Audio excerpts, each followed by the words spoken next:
Welcome to my channel, my friend. Let me ask you a question. Can love change a king's life? Can love be more powerful than a crown? Today, I will tell you a true story. A story of one man who had everything: power, money, a palace, but gave it all away for love. Would you do the same?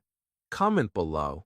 Have you ever felt that love is more important than everything else? Stay with me, because this story will open your heart, teach you English, and show you what real love means.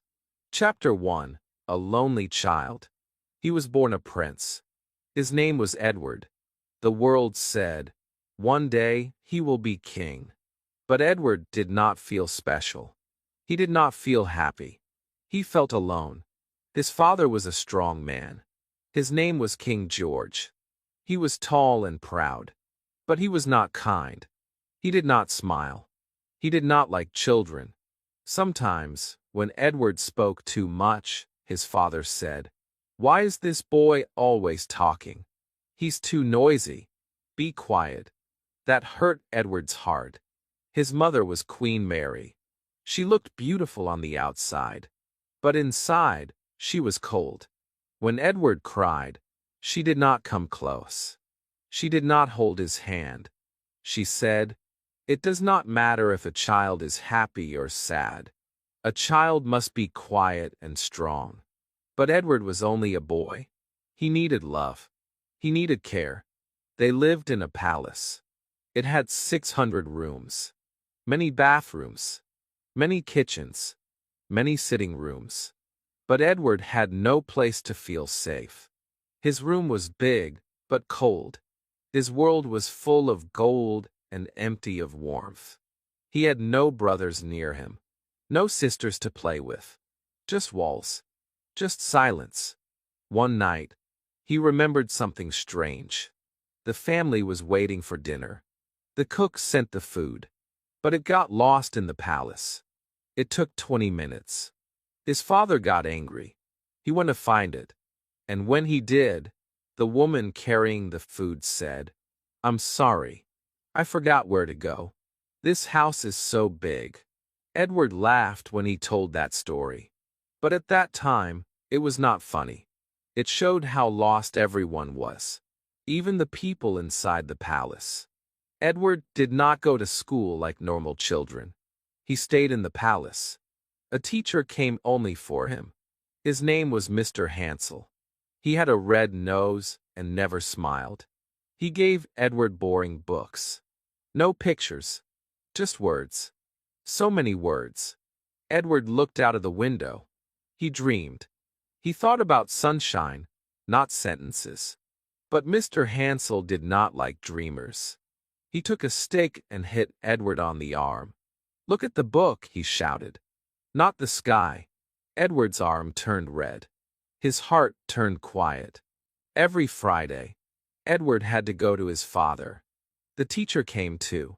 The king asked, "What has my son learned this week?" And Mr. Hansel always said, "Not much, sir. He does not listen. He does not work." Then the king looked at Edward. His eyes were sharp. "What is wrong with you?" he asked.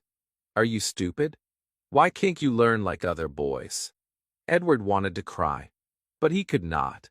Crying was weak, and a king must be strong. So he said, "Sir, the lessons are boring, and Mr. Hansel hurts me." The king did not care. He said, "You are soft. You will never be a good king. Go to your room, and stay there until morning." And so Edward went to his room. Every day felt the same. Long hours. No play. No joy. Just quiet walls and sad thoughts. He had no friends.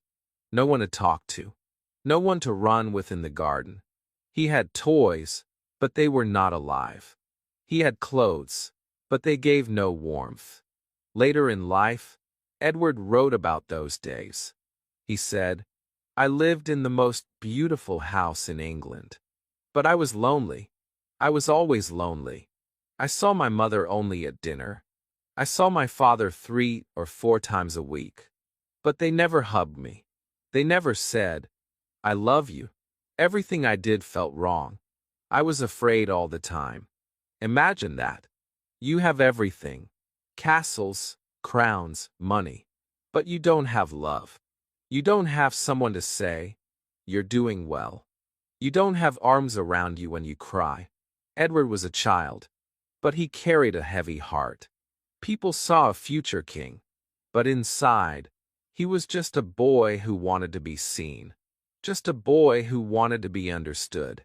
He asked himself every night, why doesn't anyone care how I feel? He listened to the silence.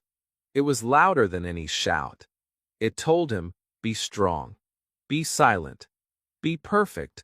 But he was not perfect.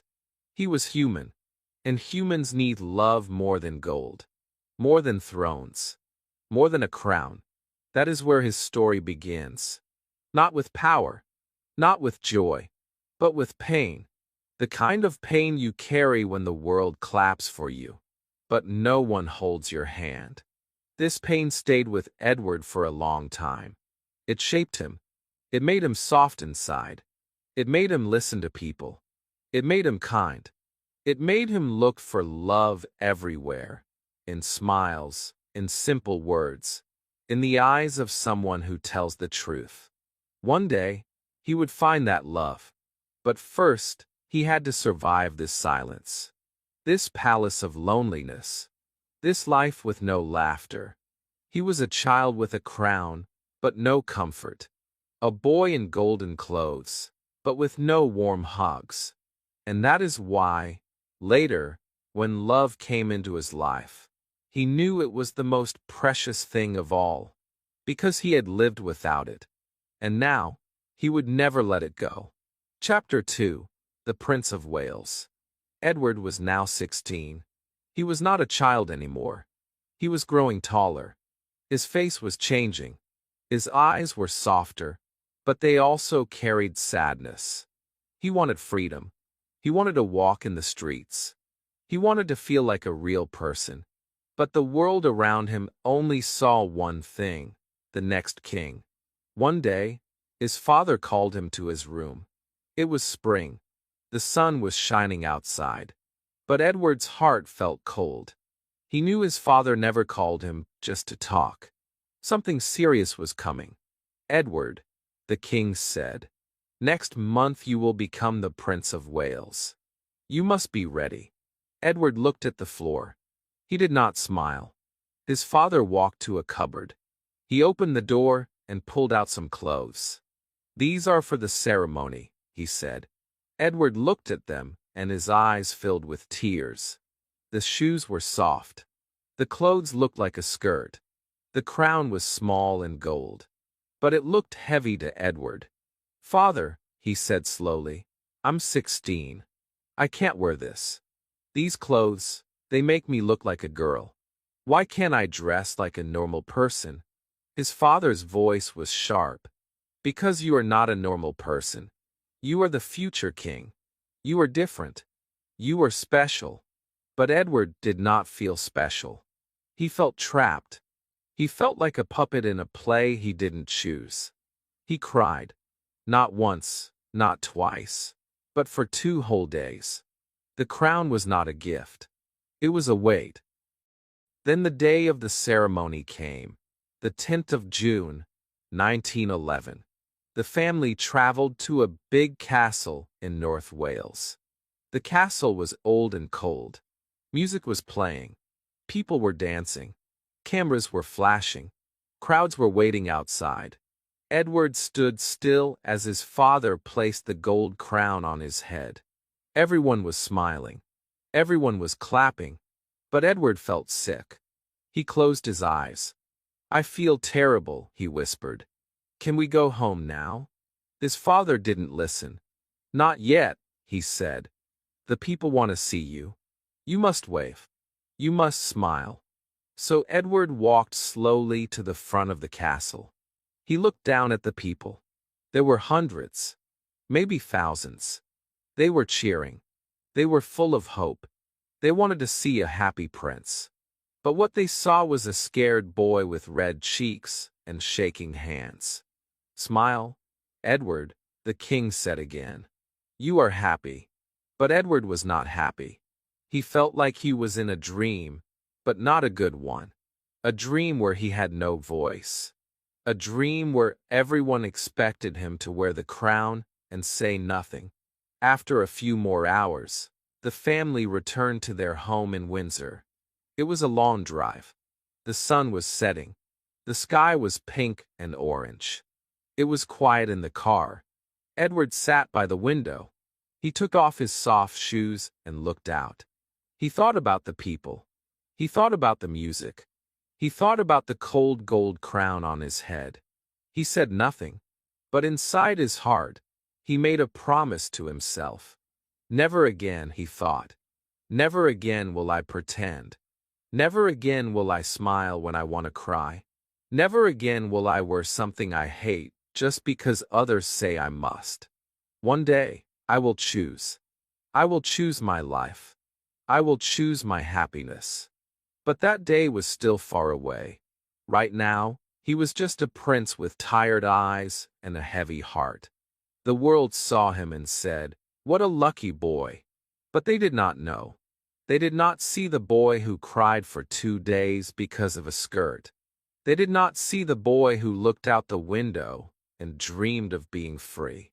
They did not hear the small voice inside him that said, "Is this really my life?" They only saw the title, Prince of Wales.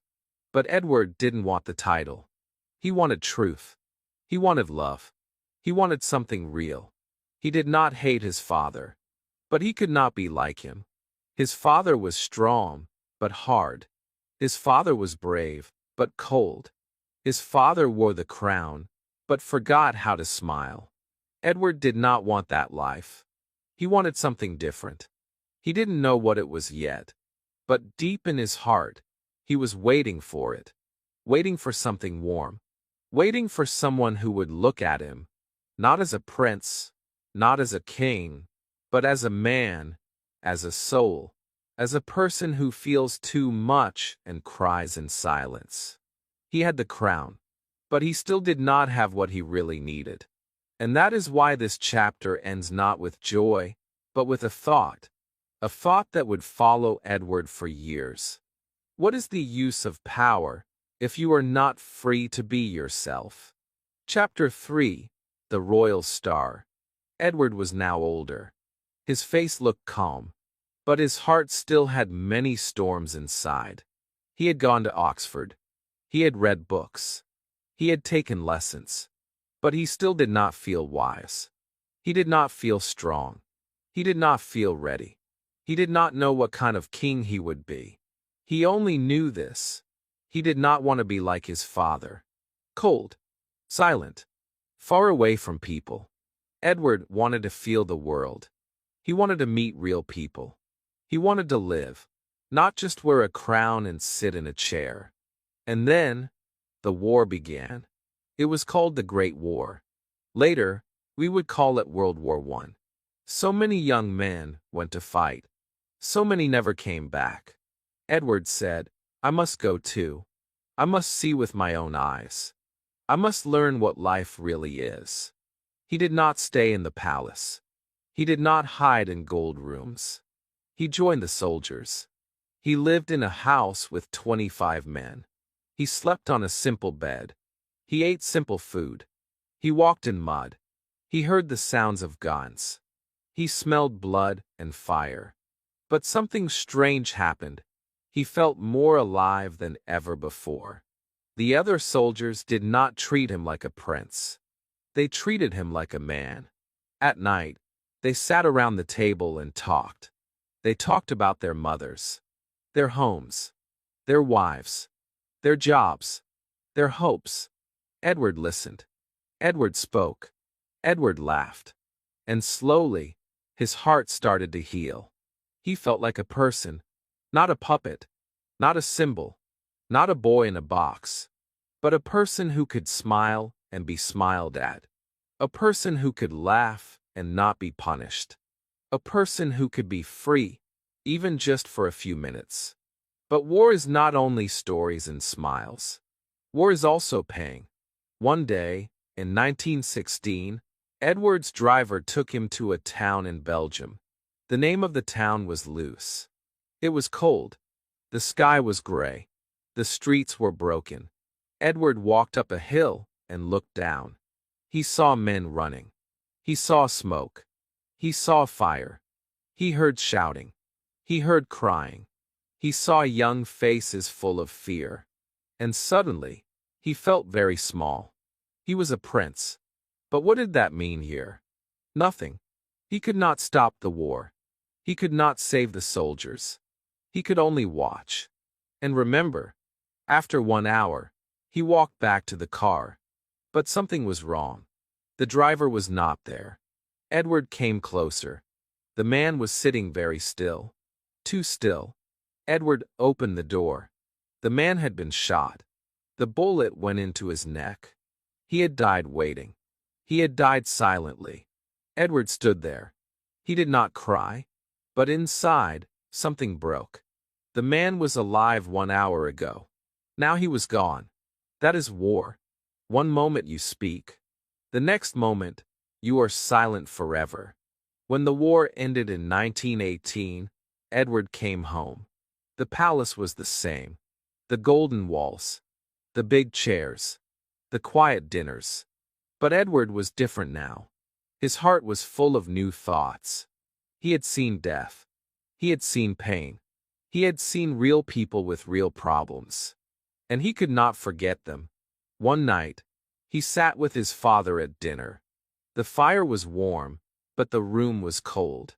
Edward looked into the flames and spoke softly. "I don't understand," he said. "The war is finished. But the world is still sad.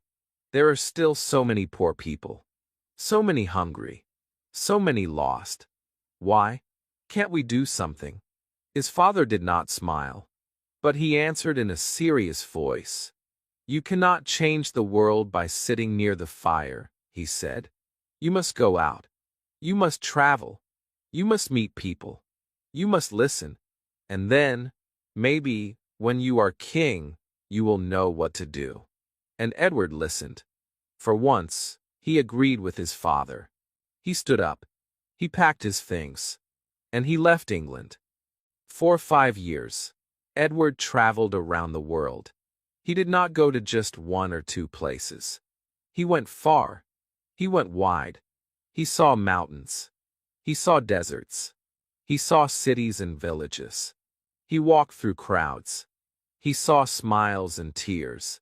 He went to 45 countries and traveled more than 240,000 kilometers. In India, he saw the heat, the colors, the crowds. In Nigeria, he saw children playing in the street. In Argentina, he saw the joy of dancing and music. In Japan, he saw calm faces and quiet beauty. In Canada, 500,000 people waited to see him. In Cape Town, 190,000. In Paris, 300,000. In New York, 500,000. In Melbourne, 750,000.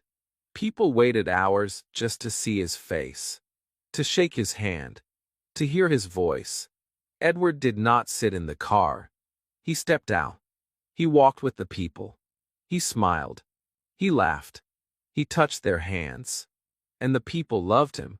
They said, "This prince is different." They said, "He is not cold like the others."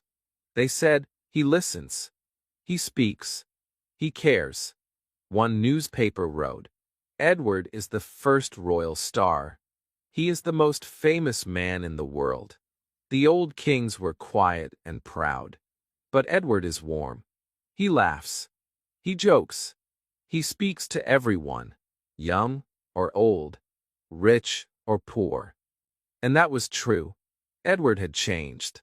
He was no longer just the lonely boy in the palace. He was the prince who saw the world, who touched the hands of people, who remembered their names, who asked about their families. He still carried sadness in his heart. But now, he also carried something new: love for people. Not just one person, but all people. Still, the empty feeling was not gone. He had met millions. He had heard many stories. But when he went back to his room, he was still alone. He looked at the mirror. He saw a man who was loved by the world, but had no one to love at night. The crowds gave him joy, but not comfort. The hands he shook gave him smiles, but not warmth. He had learned what the world was. He had seen pain and beauty. But deep inside, his question stayed the same. Will I ever be loved not as a prince, but just as Edward? He did not know it yet, but love was coming. Chapter 4. The Meeting. It was autumn. The sky was gray. The wind was strong. The leaves were falling. Edward was tired. He had been traveling for many years. He had met many people. He had shaken many hands. He had smiled and laughed for the crowd. But when he came home, he was still lonely. He was still that same boy from the cold palace. The boy who had no one to love. The boy who had no one to hold.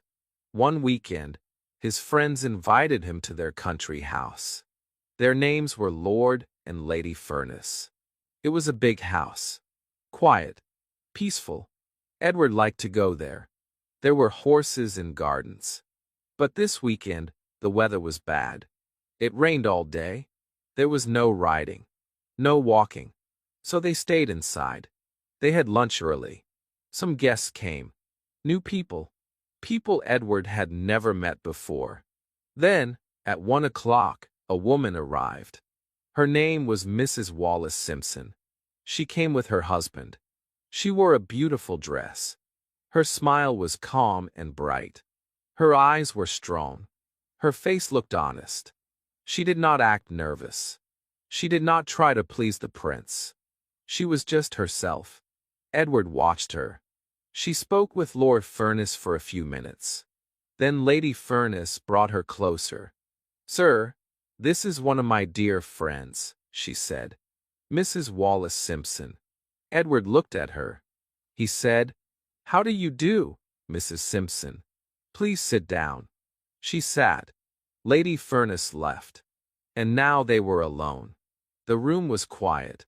There were flowers on the table. The windows showed the falling rain. Wallace looked tired. She had a cold. Her eyes were red. Edward noticed. "Our English houses are not warm enough," he said. "We don't have American heating here." She looked at him, not with fear, but with honesty. She said, "You have disappointed me, sir." Edward blinked. "Why is that?" he asked. "Because everyone asks me the same thing. They all say, 'We don't have heating like America.'" I thought the Prince of Wales would speak about something more interesting. Edward laughed. Really laughed. Not like a prince. Like a man. Like a child who finally heard something real. Wallace looked confused. "Did I say something wrong?" "No," Edward said. "You said the truth. That is rare." She said, "But why is that funny? Don't people always tell the truth?" Edward shook his head. "No, not to me. If I say the sky is yellow, they say, 'Yes, sir.' If I say Scotland is bigger than Canada, they say, 'Yes, sir.' If I say Monday is the last day of the week, they say, 'Yes, sir.' But you just told me I was boring. And I like that." Wallace laughed too. Then she looked down at Edward's pants and shoes. "Can I say one more thing?" she asked. "Yes, Mrs. Simpson. Say anything. It's your trousers. They're black. Your shoes are brown. These colors don't match. They look funny together." Edward stood up and looked in the mirror. "You are right," he said. "I look very strange. Next time we meet, I will dress better." After that, they went to lunch. There was a big table. Many people. Wallace sat far from Edward, but he kept watching her.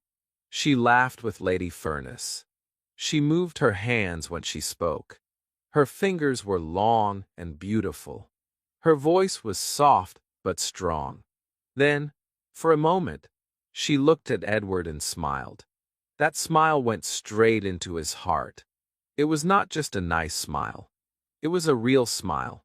And Edward felt warm. He had not felt that in years. After lunch, Wallace stood up. "We have to leave now," she said. "There is another party in London." Edward wanted to stop her. He wanted to say something. But he did not know what to say. He stood there, quiet. They shook hands. Her fingers touched his palm. Then she walked away. He sat down next to Lady Furness. "Tell me about Mrs. Simpson," he said. "What do you want to know?" she asked. "Everything," he said. Lady Furness smiled. "Then come walk with me in the garden. I can speak more freely there." They walked slowly under the trees. The rain had stopped, but the leaves were wet. The garden was quiet. Edward listened, and Lady Furness began to tell him Wallace's story. Edward did not know it then, but this moment, this meeting, would change his life. Forever. Edward did not sleep well that night. He thought about her eyes. He thought about her voice. He thought about her courage. She was not afraid to speak the truth. She did not pretend. She did not say, "Yes, sir," to every word. She looked at him like a man. Not a prince. Not a king. Just a man. And Edward, for the first time, felt seen. He remembered that feeling the next day. And the next. And the next. He saw many women before. Beautiful. Perfect. But they all looked at the crown, not the heart. They wanted the title. They wanted the power. They wanted the fairy tale. But Wallace did not want any of that. She told the truth. She laughed at his clothes. She smiled with real eyes. She was not a dream. She was not a painting. She was alive. And something inside Edward whispered, "This woman is different. This woman is real." He had no plan. He had no big idea. But he knew he wanted to see her again. That was the beginning. The beginning of a story not of power, but of love. Chapter 5, Wallace. After that weekend, Edward could not stop thinking about her. Her face stayed in his mind. Her smile was clear. Her voice was strong. Her words were still in his ears. He remembered how she looked at him. Not like a prince. Not like a king. She looked at him like a person. He had met thousands of people. But no one ever made him feel like that before. He wanted to know more. He wanted to understand who she was. And he wanted to see her again. Not as a royal duty. Not as a guest. But as a man who felt something for a woman who was different from the rest of the world. He went to Lady Furness and asked her to tell him more. Lady Furness smiled. She had seen the spark in Edward's eyes. She knew what he was feeling, even before he could say it. So she began to share the story of Wallace Simpson. Her life was not easy, Lady Furness said. She was born in Baltimore, in the United States. She never saw her father. He died when she was just a baby. Her mother raised her alone. It was not a rich life. But her mother was full of strength. She gave Wallace love. She gave her values. She gave her hope. Wallace grew up like many other girls. But there was always something special about her. She was bold. She was curious.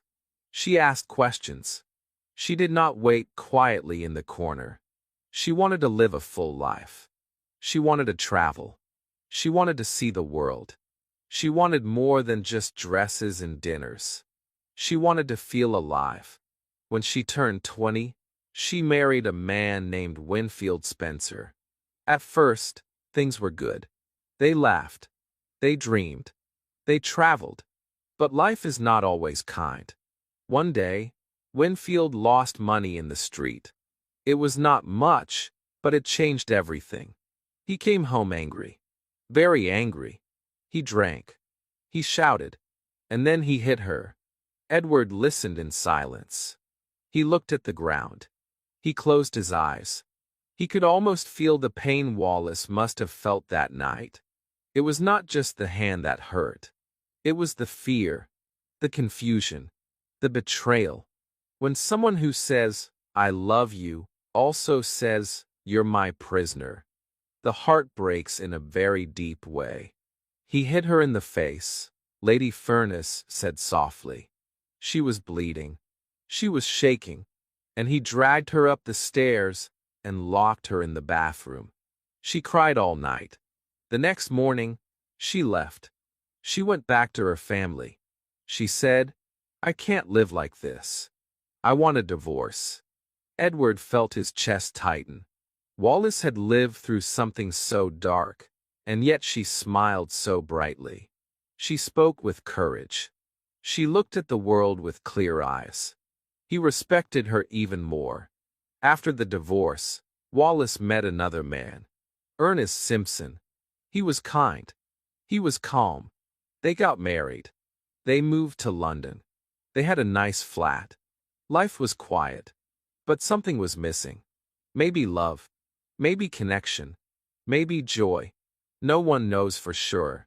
But when Wallace and Edward began to see each other again and again, at parties, at dinners, at small events, something started to grow. Something soft. Something slow.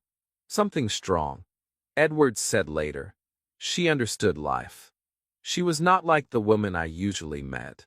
She was real. She talked about books, about art, about pain, about dreams. And I started to open my heart to her. We had no secrets. I told her everything. I had never done that with anyone before. And Wallace, too, started to feel something." She once said, "His eyes were always a little sad. And sometimes, he looked like a child who wanted to be held, a child who needed a friend. He didn't have close people in his life. Maybe people were afraid of him. But I wasn't. I saw the soft part of him. And when he spoke to me, something inside me jumped. I wanted to be near him. But I also knew he was the Prince of Wales. That kind of love can be dangerous." Their connection grew slowly. It was not a fairy tale. It was not fast or loud. It was two people who had been lonely for too long. Two people who knew pain. Two people who did not want to wear masks anymore. They met again and again. They laughed. They walked. They sat in quiet rooms. They listened. They looked into each other's eyes. And something unspoken passed between them. In June of 1933, Edward gave a birthday party for Wallace. It was small, but every detail was perfect. The music, the food, the flowers. It was not a royal event. It was not for show. It was from his heart. And Wallace felt it. She saw it. She understood what he was saying without words. "I see you. I care for you. I want you close." After that, Edward started to visit the Simpsons' flat more and more. Almost every day, he came with books, with music, with thoughts. He wanted to be around her. Not just when the world was watching, but when the world was quiet. Then, one day, he invited Wallace and her husband to go skiing in Austria. But Ernest said, "I have business in America. I can't come. But maybe Wallace and her aunt can join you." That trip changed everything. Wallace later wrote, "We went to Austria as friends. But when we came back, we were in love. It was like a dream. I didn't expect it. I didn't plan it. But it happened." Edward had found what he was looking for. Not a princess. Not a queen. Not someone perfect. But someone who spoke the truth. Someone who had lived. Someone who had survived pain and still smiled. Someone who did not care about the crown, only about the person who wore it. And he knew, deep inside, that his life could never be the same again. Chapter 6. The King is Dead. Long live the King. It was winter. The year was 1936. Edward was tired. He had been living in London, smiling for the public, laughing at parties, walking with friends. But inside, he felt far away from all of it. His heart was somewhere else. It was not in the palace. It was not in the crown. It was with Wallace. Every day he thought of her. Every morning, he wanted to see her face. Every evening, he missed her voice. But he also needed time away from the noise. So he left the city and went to Windsor Castle. He wanted to rest.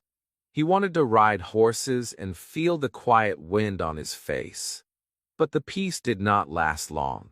One afternoon, a phone call came. It was from his mother, Queen Mary. Her voice was quiet. Her words were slow. "Edward," she said, "you must return home at once. Your father is not well. I believe he is dying." Edward did not speak. For a moment, he just held the phone. He listened to the silence between his mother's breaths. Then he said, "I'll come now." He got into the car. The sky was gray. The roads were wet. The trees had no leaves. Everything felt heavy. When he arrived at the palace, the servants opened the door quickly. No one said much. No one needed to. Everyone already knew. The king was dying. Edward went upstairs. The halls were quiet. The lights were low. He walked slowly to his father's room. The door opened. The air was still. He saw the old man lying in bed, pale and weak. His eyes were closed. His chest moved gently, up and down. Edward walked to the bed and sat down. He took his father's hand. It felt cold. It felt thin. Edward bent down and kissed his father's face. The king opened his eyes for just a second. He looked at his son. His lips moved. His voice was small, like a whisper in the wind. "Be a good king, Edward, and be good to your mother." Edward nodded. His own eyes were full of tears. He said, "Yes, father, I will." The king closed his eyes again. His hand grew still. His chest stopped moving. And just after midnight, King George V died. Everything changed in that moment. Edward did not speak. He did not cry. He stood up and looked at the body of the man who had once called him weak, who had never said, "I love you," who had never held him close. But now he was gone, and Edward was king. His mother stood beside him. She took his hand and kissed it. "My child," she said softly, "you are now the king. God be with you." His brothers came, one by one. They did not say much. They each kissed his hand and said the old words, the royal words. "The king is dead. Long live the king." But Edward was not thinking about those words. His thoughts were not in that room. He walked out slowly. He went downstairs. He picked up the telephone, and he called Wallace. "My father is dead," he said quietly. "I'm so sorry," Wallace answered. Her voice was full of love. "I have to stay here for now," Edward said. "But listen to me. Nothing will change. You are mine. I love you more than ever, and you will be my queen." There was silence. Then Wallace said, "Let's not speak of that tonight. You must be with your family." But Edward answered, "No. You are my family. You are everything to me. Good night, Wallace. Sleep well." He put the phone down. He looked out of the window. The sky was dark. The stars were hidden. His heart was full of sadness, full of memory, full of love, and also full of fear. Because Wallace was not a princess. She was not from a royal family. She was not the woman the palace wanted. Edward knew this. And now he was king. But what would the world say about her? Wallace sat alone that night in her quiet room. The lights were low. The walls felt close. She touched her hands together. She closed her eyes. She thought of Edward's voice. She thought of his words. "You will be my queen. and she felt afraid. "He is king now," she whispered. "But what will happen to me?" The days passed. People wore black clothes. The streets were quiet. England was sad. Their king was gone. A new king was here. The newspapers showed Edward's face. The radio spoke his name. He was handsome. He was kind. He was popular. The people loved him. But no one knew his heart. No one knew that in his heart there was only one woman. And she was not a princess. She was not approved. She was divorced. And she was American. Still, Edward did not care. He walked with pride. He stood tall.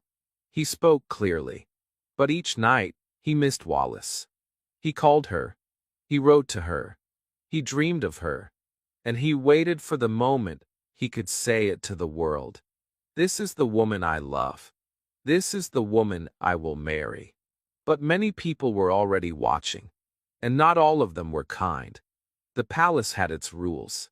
The church had its laws. The country had its opinions. And love would soon be tested. Edward was now king. But the battle for his heart was only just beginning. Chapter 7. The Church. The new king stood tall, but inside, he was not strong. His mind was full of questions. His heart was full of love. He thought about Wallace all the time. When he woke up, he wanted to hear her voice. When he walked into a room, he wished she was there. When he sat alone in the evening, he thought about her smile. She had become part of his life. Not just a visitor. Not just a friend. She was the woman he wanted. She was the one he loved. And in his mind, there was no doubt. He wanted to marry her. But there was one problem. Wallace was not free. She was married to Ernest Simpson. Their marriage was quiet, cold, almost over. But on paper, she was still his wife. Edward waited. He watched. He hoped. And then, one morning, a letter arrived. It was from Wallace. She had written to her husband. Her words were kind but clear. "Dear Ernest," she wrote, "you are a good man. You have always treated me well. But I must tell you something. I am in love with the king. My heart belongs to him now. Our marriage is over. I want a divorce. Please do not be angry. I will never forget you. But I must be free." Edward read the letter again and again. He could not believe it. His heart felt light. He walked around the room. He smiled. Now, he thought, nothing can stop us. He held the letter like a treasure. But there was another letter coming. A darker one. And it came the very next morning. The king came down to breakfast. The sun was rising. The palace was quiet. But one man was waiting in the dining room. He was not a friend. He was not smiling. He was the Archbishop of Canterbury. His name was Mr. Gordon Lang. He held a small black bag and 3 newspapers in his hand. Edward looked at him. "Good morning, Mr. Lang. What brings you here so early?" The Archbishop said nothing at first. Then he opened the newspapers and showed them to the king. "I came to speak about Mrs. Wallace Simpson," he said slowly. "The world is reading these stories. They say you want to marry her. Are these stories true?" Edward looked at him without fear. "Yes," he said. "They are true. Wallace will be my wife." The Archbishop shook his head. "That is not possible. You are the king. You are also the head of the Church of England. And the Church does not allow this. Mrs. Simpson has 2 living husbands. Divorce is wrong in the eyes of God." Edward did not raise his voice. He did not argue with anger. But he looked into the eyes of the Archbishop and asked a question. "May I ask you something about God, Mr. Lang?" "Yes, sir," the Archbishop replied. "Is God happy when 2 people fall in love?" "Yes, sir. And is God happy when those 2 people decide to get married?" "Yes, sir. But And is God happy when they live together in peace and joy for the rest of their lives? Yes, sir. But then, said Edward, Wallace and I will make God very happy. We are in love. We want to marry. And we will be happy. The Archbishop stayed quiet. Then he spoke again. I beg you, sir, think carefully. The church will be against you. The people may also turn away. You must choose someone else. You must walk away from this woman. Edward stood up. His voice was calm, but his face was hard. That is not possible, he said. When Wallace is free, I shall marry her. The Archbishop lowered his eyes. He closed the newspapers. He placed them back in his bag. Then he stood to leave. But before he went, he touched the king's arm gently. Please, sir, he said again, think one more time. You are not just a man. You are the king. The world is watching. And the church is very strong. We will never accept this woman as our queen. Edward looked out the window. The light was rising over the trees. Birds were singing outside. But the room felt cold. I don't care, he said softly. I have God in my heart. I have love in my soul. That is enough for me. The Archbishop turned and left. Edward stood alone. His hands were shaking slightly.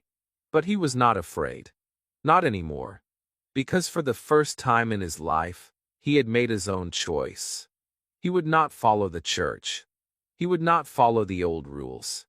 He would follow love. That night, Edward walked in the garden. The moon was full. The stars were bright.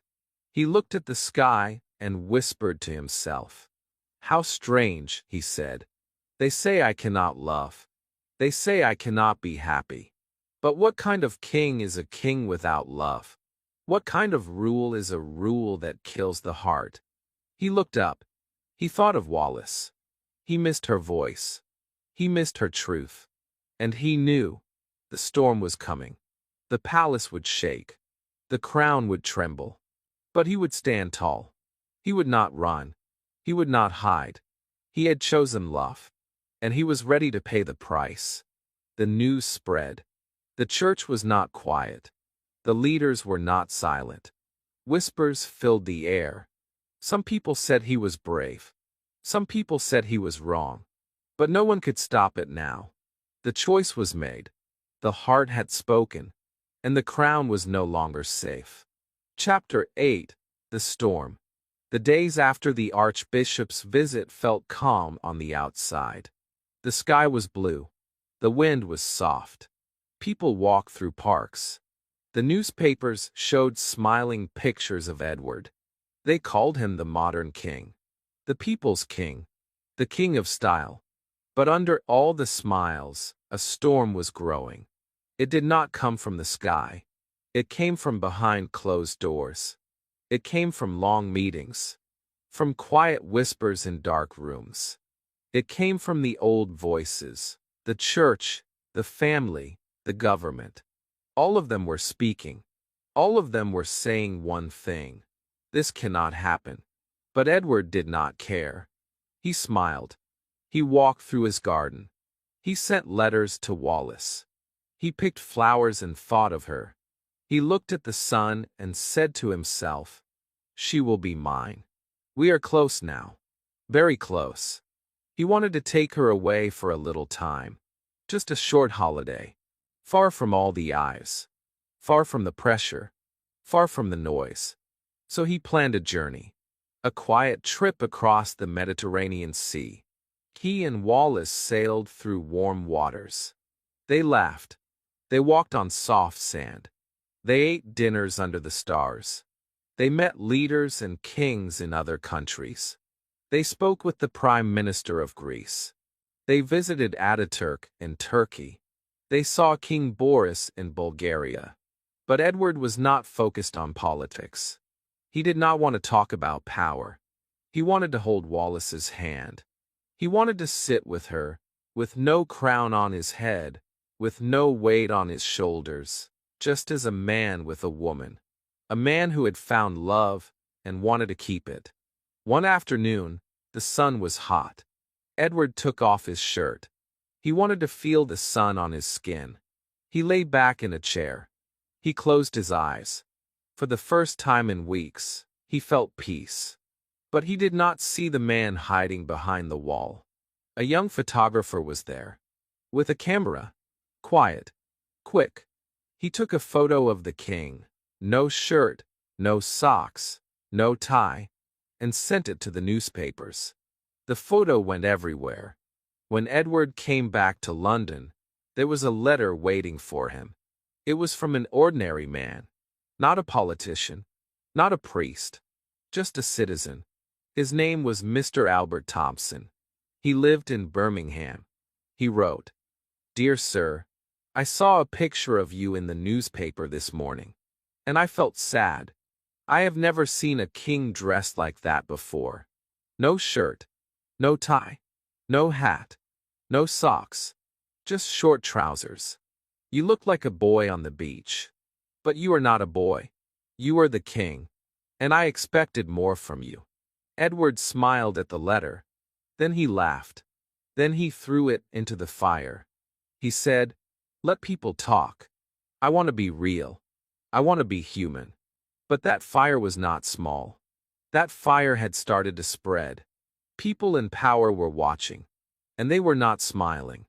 Soon after, the Prime Minister, Mr. Stanley Baldwin, came to see Edward.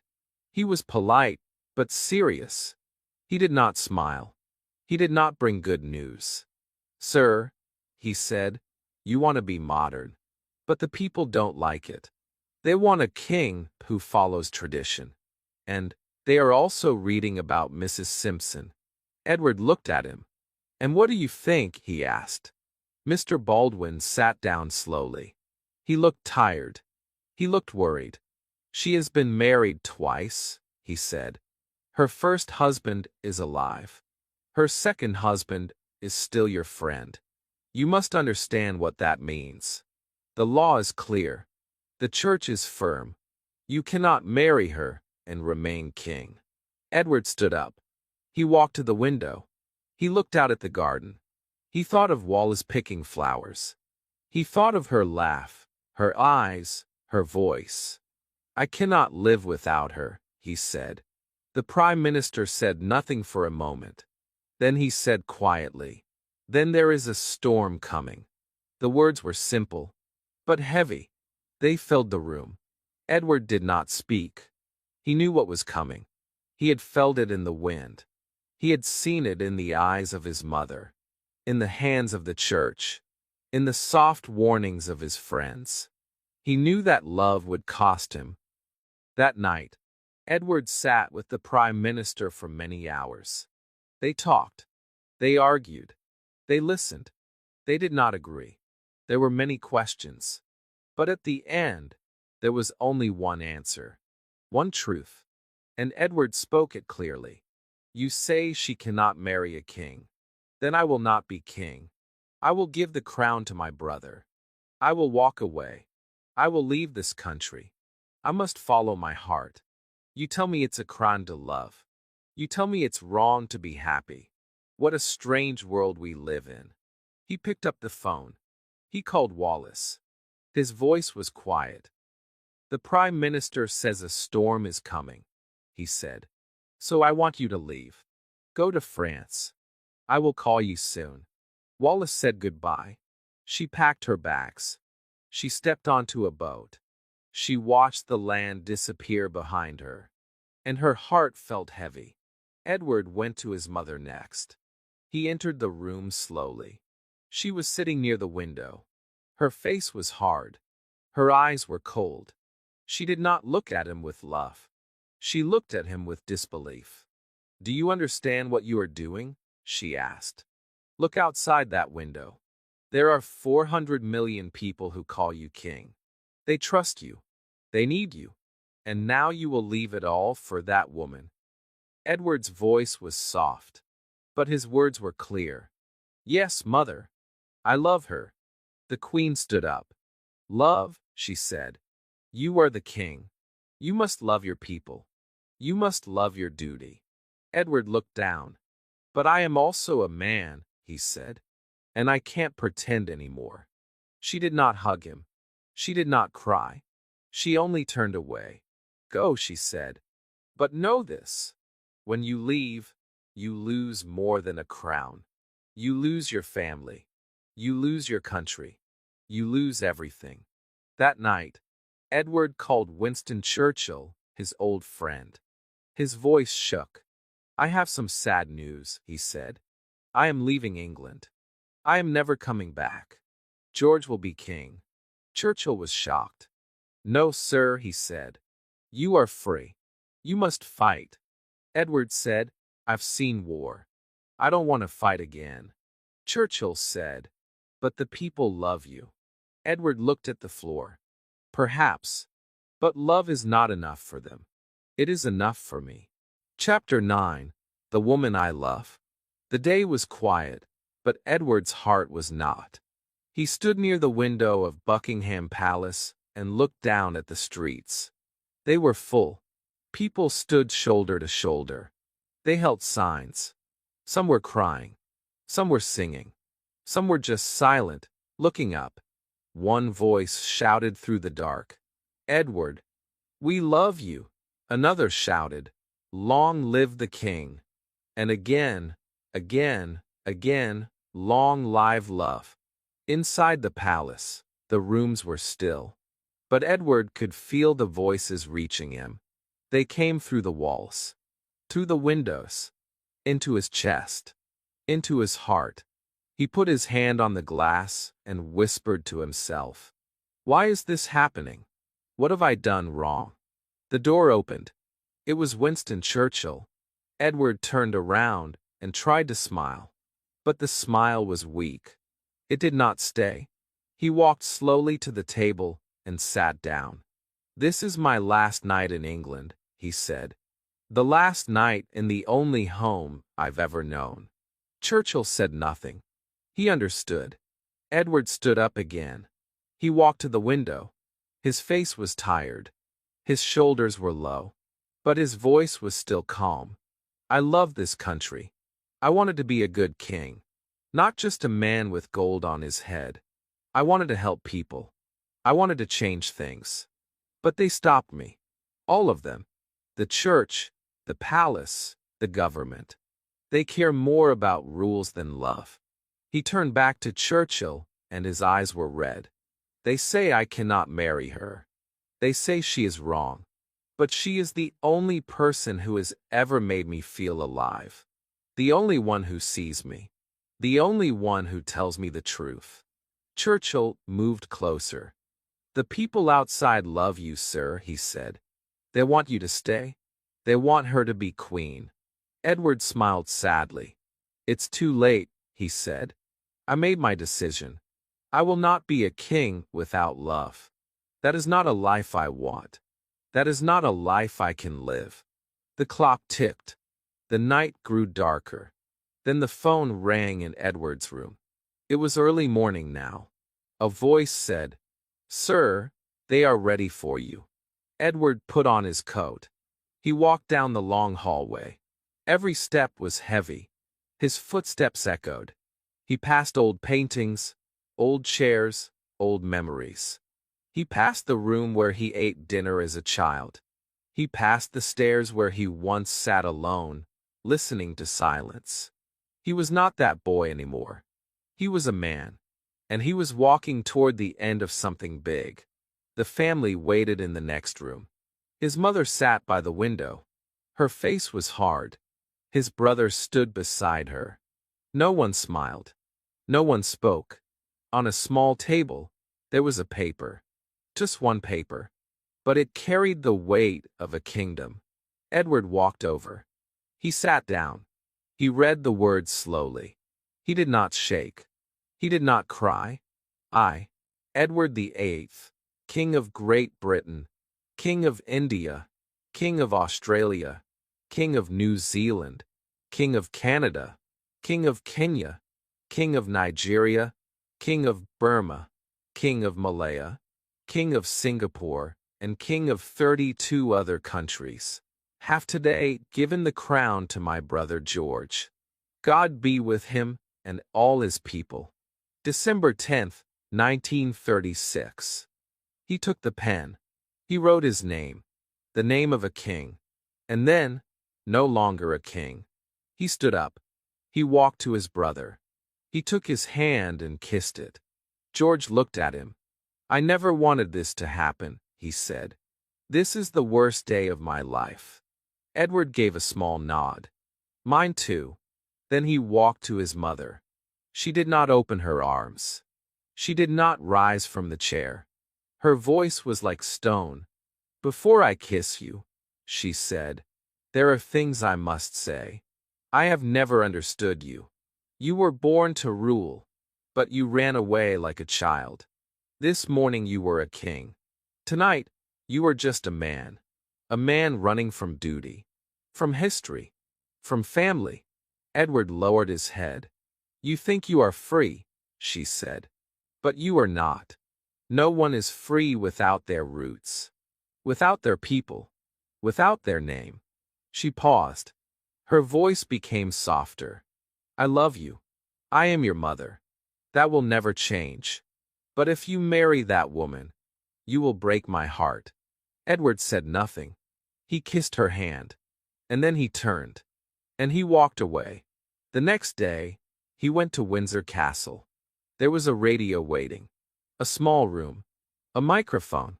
A quiet chair. He sat down. He looked at the papers in front of him. And then, he spoke to the world. Tonight, for the first time, I can speak freely. Earlier today, I gave the crown to my brother George. He is now your king. I will leave this country soon.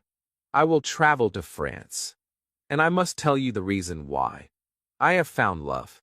And I cannot carry the heavy weight of the crown without the woman I love beside me. My heart is with her. And I cannot live without her. I don't know what will happen next. Maybe I will never see England again. But I ask you to think of me when I sail across the sea. May God be with you. Long live King George. He finished the speech. He stood up.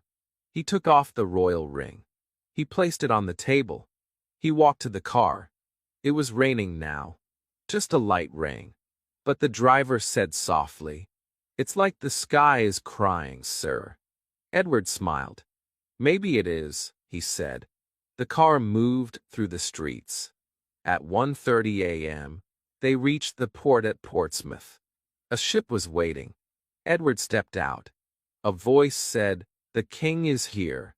Edward stopped. He looked at the sea. He looked at the sky. "No," he said softly. "I am not the king. I am just a man in love." And then he stepped onto the ship. Into the night. Into a new life. Chapter 10. The Wedding. The sea was quiet.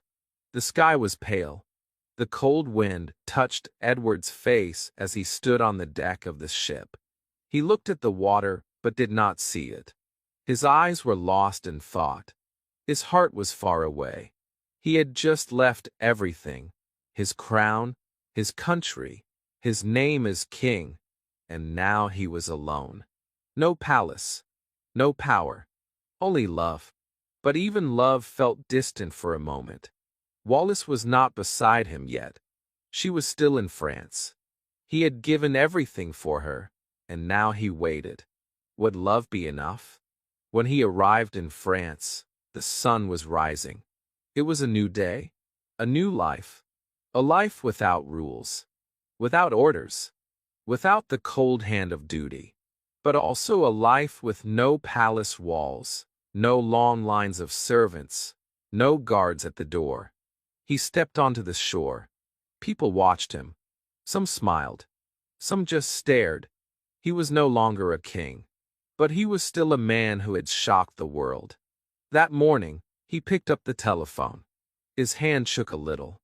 He dialed the number. And when he heard her voice, something inside him softened. He was no longer a prince, no longer a ruler. But he was still hers. "Did you hear me on the radio?" he asked. "Yes," she said. "Of course I did." "And how did you feel?" he whispered. Wallace was silent for a second. Then she spoke, with emotion in every word. I was sitting in my room, alone. I listened to your voice, and I cried. I put my hands over my face. I could not stop the tears. You gave up everything for me. You left your crown. You left your family. You left your whole world. And I love you. I love you more than I can say. With me, you will be the happiest man in the world. Edward smiled. I already am, he said. You are everything I need. You are my home now. The days passed slowly. Edward lived in France, and Wallace stayed nearby. But they did not meet right away. The world was still watching. Newspapers still wrote about them. People still talked in the streets. But Edward did not care. His decision was final. His heart was full. He had chosen love. Now, he just wanted to make it complete. 6 months later, they married. The date was the 3rd of June, 1937. It was a quiet day. No big crowds. No royal family. Not one member came to the wedding. Not his mother. Not his brothers. Not even his nieces or nephews. They stayed away. The crown had rules, and those rules said, do not stand beside him. But Edward did not need a crown. He only needed Wallace. They found a small place for the ceremony. It was simple, calm. The light came through the window softly. Wallace wore a light blue dress. Edward wore a gentle smile. When he looked at her, he saw everything he had given up, and he saw that it was worth it. He held her hand. She looked into his eyes. They said the words. They gave each other their hearts. And with one kiss, they became husband and wife. They were now the Duke and Duchess of Windsor. Wallace was no queen in title, but she was his queen in every other way. After the wedding, Edward sat down and wrote a letter to his brother, King George.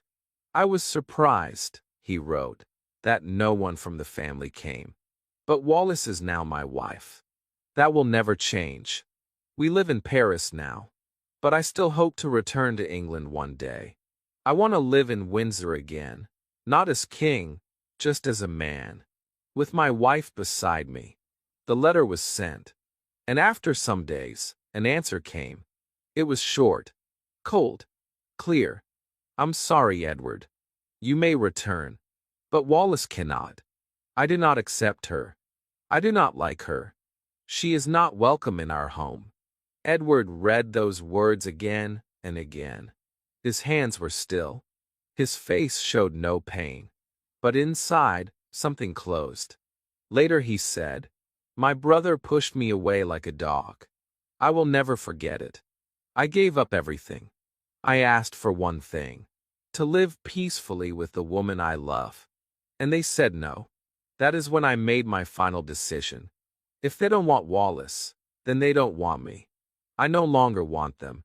From that day on, Edward stopped writing to most of his family. The palace no longer existed for him. The queen was no longer his mother. The king was no longer his brother. He had made his choice. He would not go back. He would not look back. He and Wallace made a home in France. A beautiful home, full of light, books, music, flowers, laughter. It was not a palace, but it was full of something Buckingham Palace never had: warmth. They cooked together. They read together. They walked through the garden hand in hand. No more royal rules. No more cool meetings. Just mornings with tea, quiet afternoons, and soft evenings of conversation and dreams. They traveled. They met friends. They smiled for the world, but they lived for each other. They were happy, and when the world called their love strange, they didn't listen, because they knew the truth. They had chosen what many could not. They had chosen real love over titles, feelings over fear, hearts over history. The world kept changing. Kings came and went. Wars rose and ended. New faces appeared in the newspapers, but Edward and Wallace stayed together.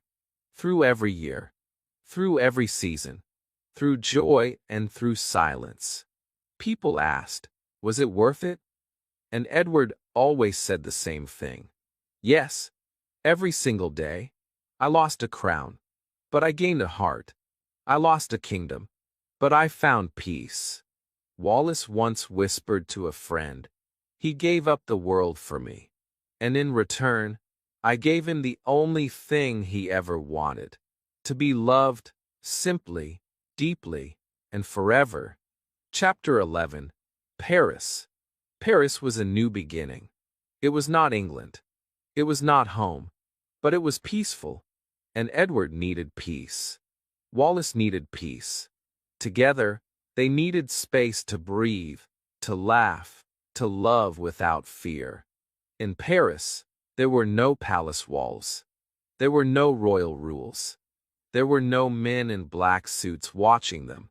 In Paris, there were only small streets, quiet cafes, soft lights, and the feeling of freedom. It was not the same life, but it was the right one. They found a house. It was beautiful, but not too big. There were trees around it. Birds sang in the morning. Flowers grew along the windows. The rooms had warm light. There were old books on the shelves. There were soft chairs by the fireplace. They made it their own. Slowly, carefully, with love. Edward did not miss gold furniture. He did not miss the cold, shiny rooms of Buckingham Palace. He had something better now. Comfort, love, laughter. A real home. They gave parties. Small ones. Happy ones. They invited artists, writers, travelers, friends from many countries. Wallace dressed in beautiful clothes. Edward smiled more than ever before. They traveled together. They visited new places.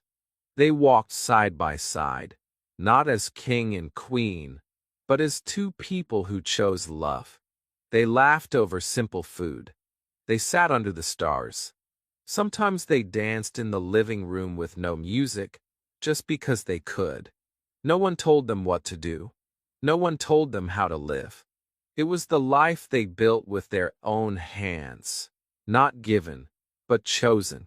Years passed like soft wind. In 1952, Edward's brother George died. He had been king since Edward stepped down. He did what was asked. He followed the rules. And when he passed, Queen Mary, Edward's mother, was still alive. Edward returned to England for a few days. He went alone. Wallace stayed in Paris. She said, "It's your family, not mine." Those words were simple, but full of truth. Wallace never forgot how the royal family had treated her. They didn't accept her. They didn't invite her. They didn't look at her with kindness.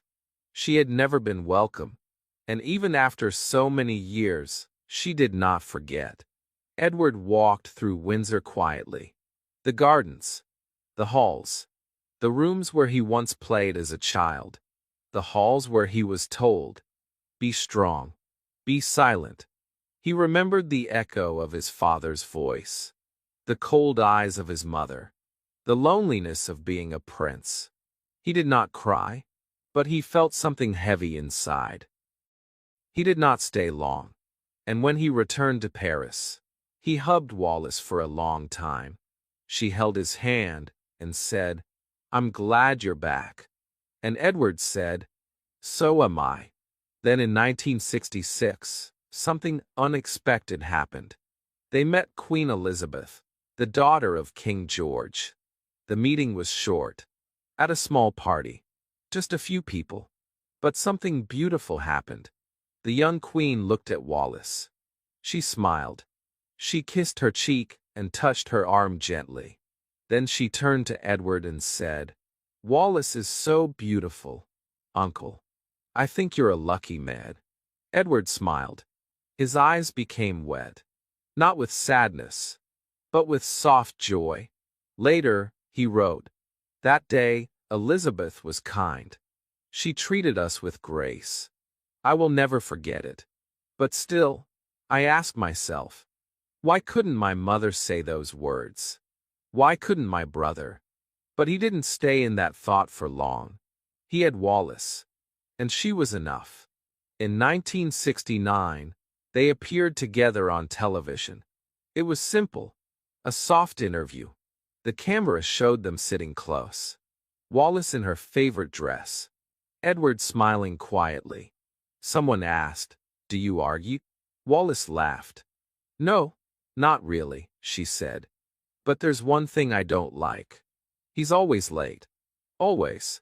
It doesn't matter who he's meeting, a queen, a president, a friend. He can never arrive on time.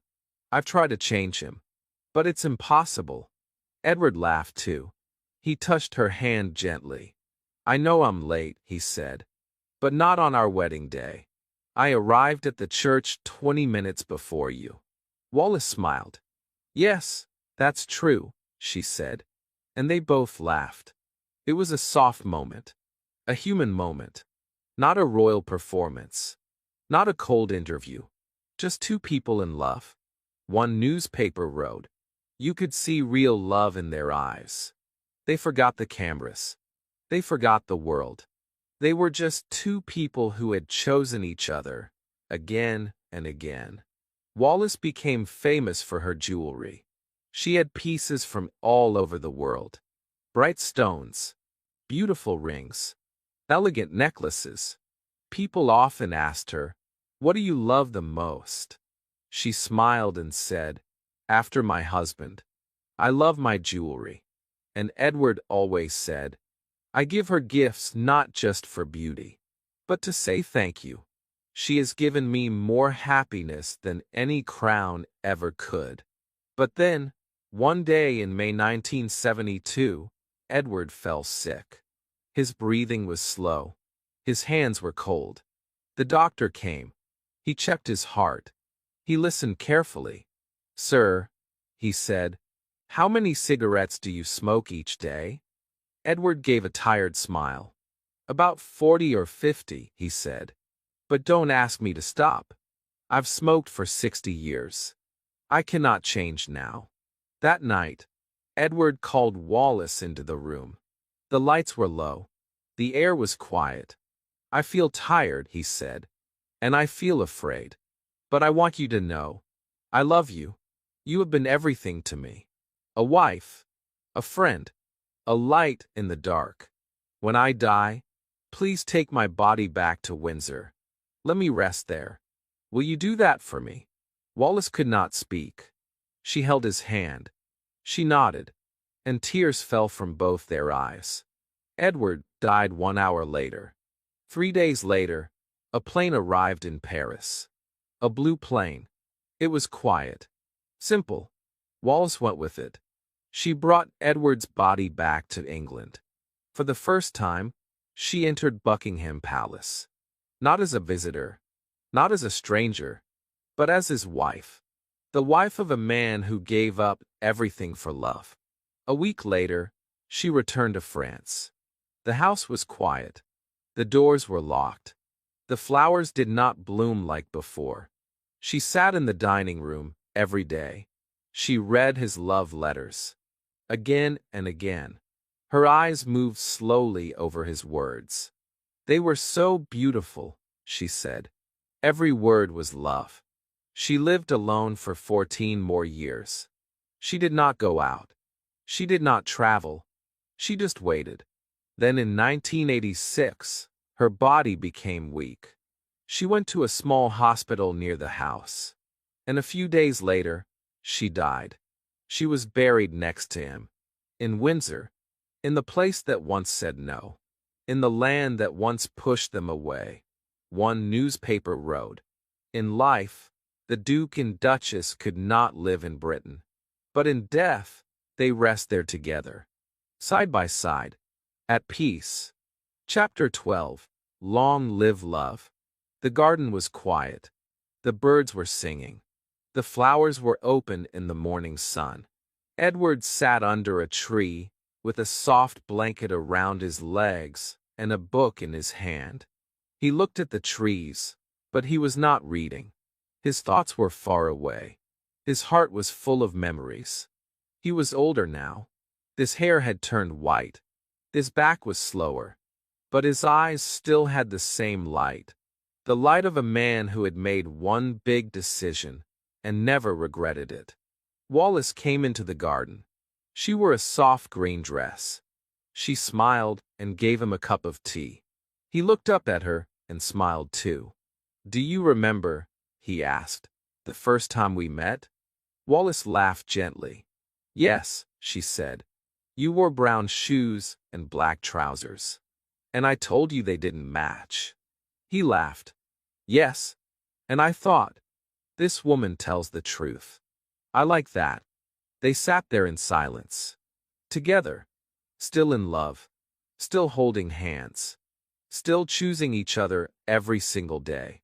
Edward once said, "Some people think I was wrong. They think I should have kept the crown. They think I should have stayed. But they don't understand what it means to live without love. They don't know what it feels like to be in a palace, with gold and power, and still feel cold inside. Empty. Alone."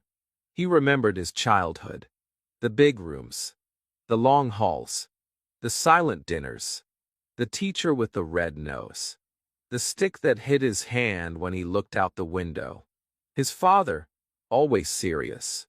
His mother, always distant. He remembered the crown on his head. It felt heavy. Not just on his hair, but on his spirit. "I had everything," he said. "I could have had more. But I had nothing real until I met Wallace." He remembered the first time he saw her. The way she smiled. The way she spoke without fear. The way she saw through him. The way she laughed at his clothes. The way she made him feel human. They were married now for over 30 years. And still, he gave her gifts. Necklaces. Rings. Jewels from all over the world. She was famous for her beauty.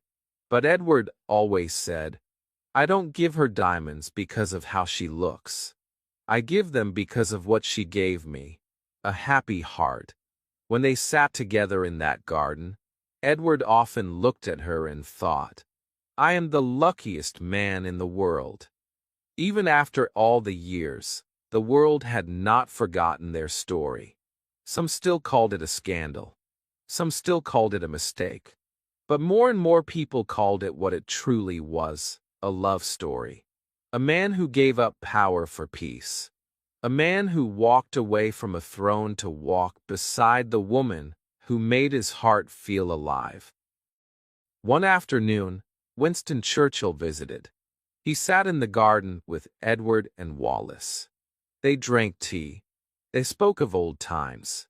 And then Winston said something he had once said long ago. "I still believe, sir," he said, "that the best things in life are free." Edward smiled. He nodded. "Yes," he said. "Now I understand those words. You cannot buy joy. You cannot buy love. You cannot buy real connection. It is not in money. Not in gold. Not in crowns. It is in soft mornings and quiet laughter. It is in a hand held in the dark. It is in simple words spoken at the right time. It is in feeling safe. It is in knowing that someone sees you, not for your title, not for your name, but for your soul." As Edward got older, he spent more time in the garden. He wrote letters. He read books. He watched Wallace from across the room and smiled without a word. He looked at her like a man who knew exactly what he had, and exactly what he had walked away from to get it. He said one day, "I think about my life sometimes. I remember being a little boy, alone in a golden room. I remember being hit for looking at the sky. I remember my father's voice telling me I was weak. I remember the war, the blood, the noise, the pain. I remember the day I became king, the music, the shouts, the weight of the world placed on my shoulders. And then, I remember the sound of her voice, the truth in her words, the fire in her eyes. And I remember the moment I knew I would give it all away for one life with her. And he did. In 1972, Edward became very sick. The doctor said, "Sir, it's your heart." Wallace sat by his side every day. She held his hand. She read him his favorite books. She stayed awake while he slept. He opened his eyes one night and said, "I'm afraid, but I'm not alone. You are here, and that's all that matters." Then he looked at her and whispered, "When I die, take me back to Windsor. Let me rest there. Will you promise me that?" She nodded. She kissed his hand. Edward closed his eyes. And that was the last time he spoke. A few days later, his body was taken back to England. Wallace went with it. For the first time, she entered Buckingham Palace. Not as a stranger, not as a scandal, but as a widow, as a wife. She stood in the place that once said no, and now it said nothing. After the funeral, she returned to Paris. Alone, the house was still full of memories, full of books, full of pictures, full of love. She sat in the dining room and read his letters. One by one, slowly, gently. "They were so beautiful," she said. "I read them again and again." She lived 14 more years. But they were quiet years. No more big dinners. No more travel. Just silence. Just memory. Just love that never faded. In 1986, she became sick too. And then she was gone. He was buried next to him. At last, side by side, a newspaper wrote, "In life, they could not stay in Britain. But in death, they are finally together. Home at last." Edward once said, "You may not understand my choice. You may not agree with it. But I followed my heart. And I do not regret one moment."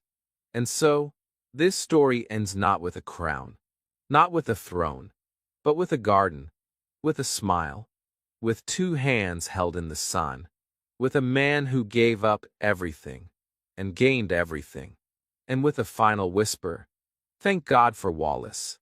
And long, live, love.